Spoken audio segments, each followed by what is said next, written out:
মন্ত্রণালয় আমাদের যেমন অভিভাবক, বাণিজ্য মন্ত্রণালয় এখানে অভিভাবক সুলভ আচরণ করে নাই। কেন করে নাই?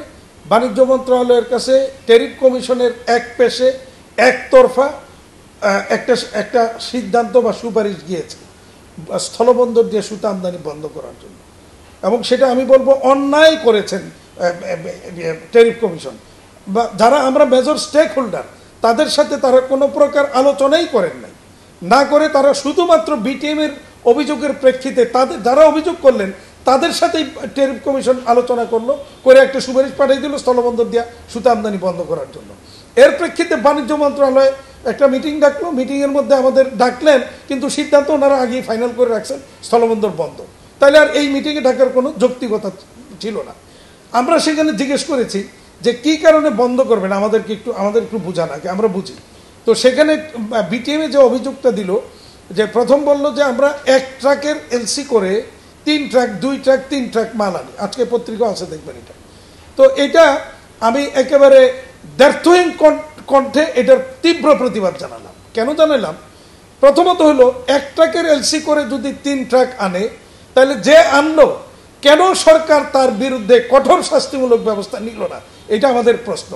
আর বাংলাদেশের কাস্টমস, ইন্ডিয়ার কাস্টমস সবাই কি তাইলে দুর্নীতিবাজ অথবা কি ইনএফিশিয়েন্ট অথর্ব যে তাদের সামনে দিয়া এইভাবে এক ট্রাকের এলসির কাগজ দেখায় 3 ট্রাক মাল নিয়ে আসতেছে? অসম্ভব এটা। 2 নাম্বার আসেন আপনি, ইন্ডিয়ান যারা সুতা সাপ্লাই করে তারা বাংলাদেশে এই মানে যে কোনো এক্সপোর্ট করার বিপরীতে তারা কিছু বেনিফিট পায়।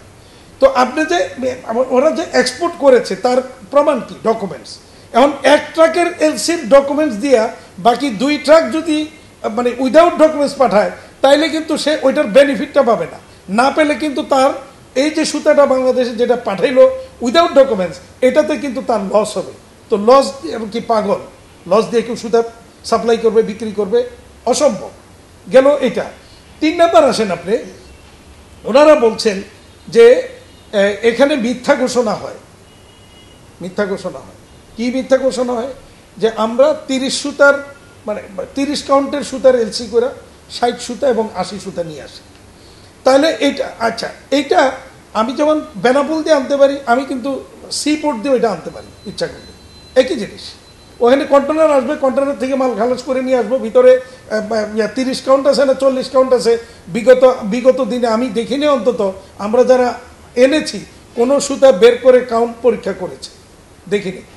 এরপরও এটা যদি তাদের যুক্তি মানে হয়ে থাকে একটা যে 30 কাউন্টের সুতা এলসি করে 60 আর 80 আনি, তাহলে এটা মাপার কি কোনো যন্ত্র নাই? এটা কি তাহলে কি কাস্টমস কি এটা কি তাহলে এই সুতা নিয়ে স্যাম্পল নিয়ে ওখানে মাইপা এটা রিলিজ দিতে পারে না?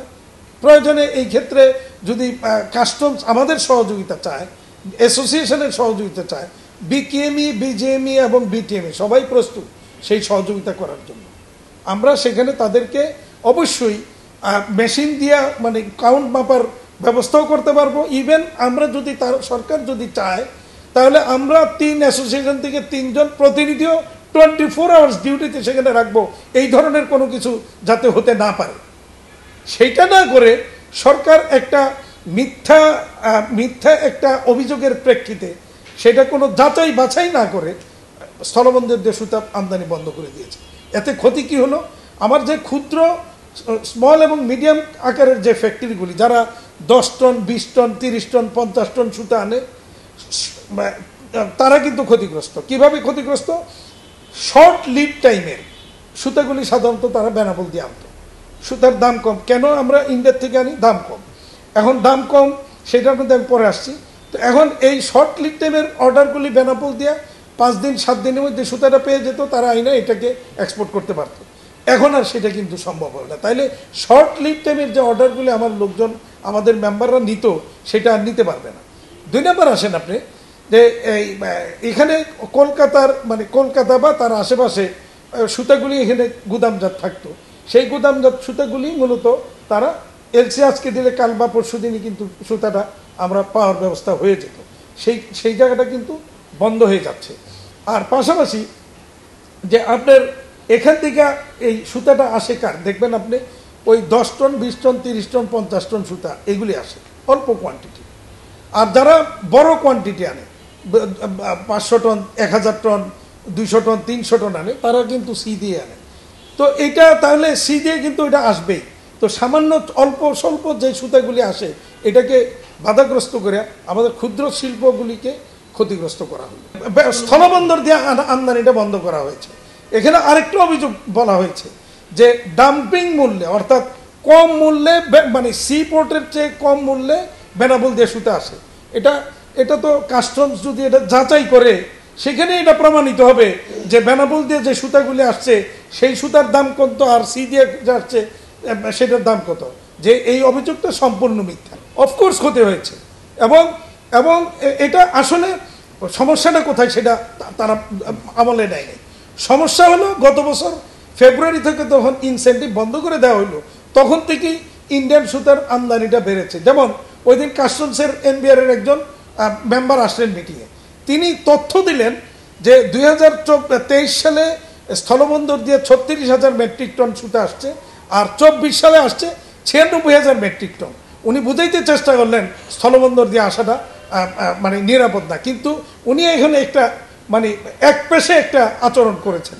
উনি এটা বলেন নাই যে টোটাল কত সুতা আমাদের বাংলাদেশে আসছে তার কত পার্সেন্ট বেনাপোল দিয়ে আসছে, 1 নাম্বার। 2 নাম্বার হচ্ছে উনি আগের বছরের হিসাব দিলেন স্থলবন্দর দিয়া 36,000 মেট্রিক টন, পরের বছর আছে 96,000 মেট্রিক টন।